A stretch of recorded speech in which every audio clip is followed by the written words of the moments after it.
So in 2.5, we're going to be talking about inequalities as opposed to equations that we had been talking about.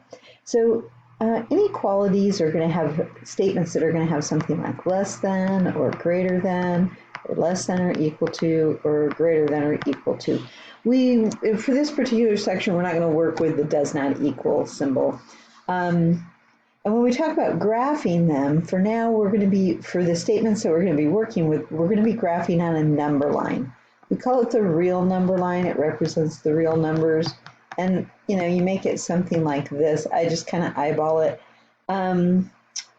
Okay, so, and then they're also going to talk about, what we talk about is interval notation, it's called. Interval notation.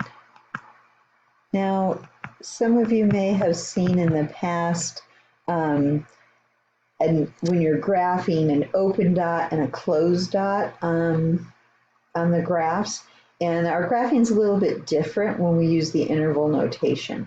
Okay, but I'll explain that in the example. So here we go. It says graph in each inequality on the number line and write in interval notation. So the statement on A here is x is greater than 2. So I'm going to make a number line. I always put 0 as a reference point, and then 1, 2, and label those.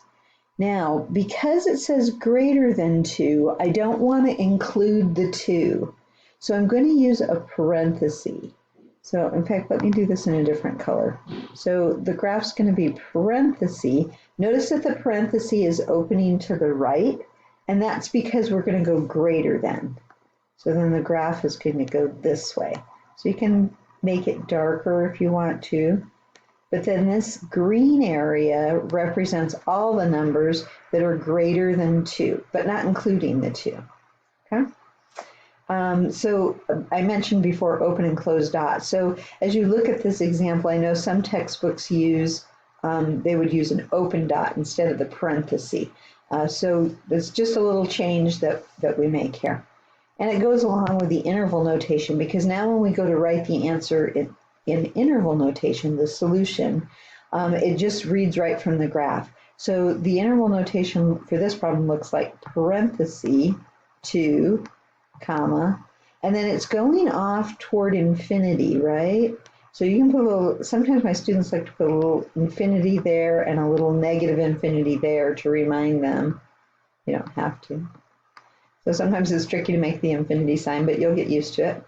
Now, we put a parenthesis on infinity. Infinity always and negative infinity always get a parenthesis because you can't stop at infinity. You can keep going. It's just this concept that it keeps going, that the numbers are getting larger and larger. Okay, so there's the interval notation right there.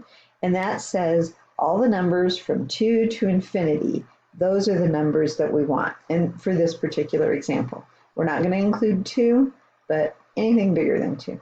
And then the graph, we have there that on the number line. Okay, so we're going to do another one. It takes a while to get used to this. So I draw a number line. Here's 0, -1, -2. And now we're graphing less than or equal to -1.5. So -1.5 is going to be about here. We can just kind of eyeball it there.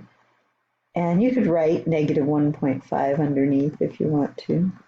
Squeeze that in. And then what I'm going to do, I'm going to be going, I want the numbers that are less than, so I want the numbers to the left of -1.5. But I also want to include the -1.5. So I put a bracket, a square bracket like this. And it's going to open the way that my numbers are pointing, and so I want all the numbers this way. You can make it a little thicker if it's easier to see that, especially if you're not working with a colored pen or pencil. Okay, so that's the graph then. That represents all the numbers less than or equal to -1.5. I kind of covered up my -1.5, but okay, now when you write the interval notation, you always read the graph from left to right. So it's starting from the smallest to the largest, and it has to be that way. So we're starting from the smallest, which in our case is -infinity. So it's going to be parenthesis, -infinity, because it's always a parenthesis on infinity and -infinity, comma, and then we're going to stop at negative 1.5. But this time we want to include the negative 1.5, so we put a bracket. And then that's the interval notation. So it reads from left to right, smallest to largest, and we want all the numbers from negative infinity, the really small number that you can't think of the smallest number, but on up to negative 1.5, and we want to include the negative 1.5, and so it gets a bracket. All right, so we have one more example. Little fraction here. So 3/4. It's positive, so maybe it's about there. And so this time we want the numbers greater than or equal to 3/4. So we want to include the 3/4, so that's going to be a bracket. And then we'll be going to the right because we want the numbers greater than. Okay, so that's how that works. And then in interval notation, it just reads from the graph. The smallest number that we can have in our group is 3/4, and we're going to include the 3/4. So it gets a square bracket, comma, up to infinity. And infinity always gets a parenthesis. Okay, so that says all the numbers, including 3/4 and bigger. That's the interval notation.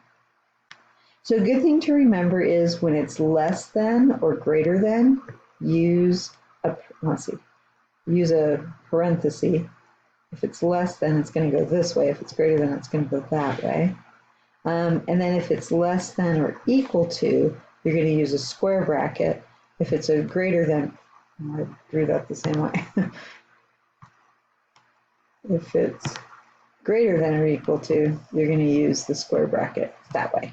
Okay, so that might help you keep things straight. But it makes sense. It just takes a while to get used to it. Okay, so we have another example. These are a little bit different. You'll see that there are 3 parts on these inequalities. So what we have here is we are saying on A here, we're saying -2, and we want x to be greater than -2. So -2 is less than x, and x is less than 1. So it's really saying 2 things. And I call this kind of the in-between situation. So here's a number line. They want us to graph it on a number line and then write an interval notation.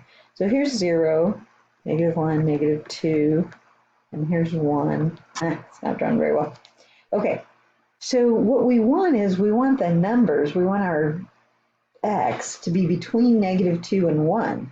So we don't want it to be smaller than -2. X has to be greater than -2, but it can't be too big. It's got to be smaller than 1. So what we want is we want all these numbers. We're going to use a parenthesis here and a parenthesis here and then in between. And so that's what the graph looks like. You can't list all the numbers. There's an infinite number of values between -2 and 1. So we can show it with a graph, and then we're going to show it with interval notation as well. But any number between -2 and 1 is represented on that number line. It's called the real number line. All right, the way to write it in interval notation then is going to be parenthesis, -2 to 1 parenthesis. And that says all the numbers between -2 and 1. All right. So here's another example. I better put my 0 here, it looks like. 1, 2, 3, 4, 5. And this time we want the numbers to be bigger than -5, but less than -4. So kind of a little window. Actually greater than or equal to -5, right? Okay, so let me graph that. It's going to be a square bracket then because we want to include the -5, but we don't want to include the -4. So parenthesis there, and then the numbers in between. So again, you can't list all the numbers. There's an infinite number of values between -5 and -4, but that's what the picture looks like. And it says all the numbers greater than or equal to -5, but less than -4. The interval notation is going to look just like the graph. It's going to be square bracket. Whoops. I'm just going to change the color. Square bracket, -5, comma, -4, parenthesis. And so notice on these first 2 examples, we didn't have an infinity or a negative infinity because we're not going on and on and on. We have a stopping place, I guess. Okay, starting and a stopping place. And I kind of call these the in-between problems because our x is between, we're looking for the numbers between a kind of a lower bound and an upper bound. Okay, so this time we're going to want numbers between 1, 2, 3, 4, 5, between 1 and then, I don't know, 4.25, maybe right there, 4.25. Okay. Yeah.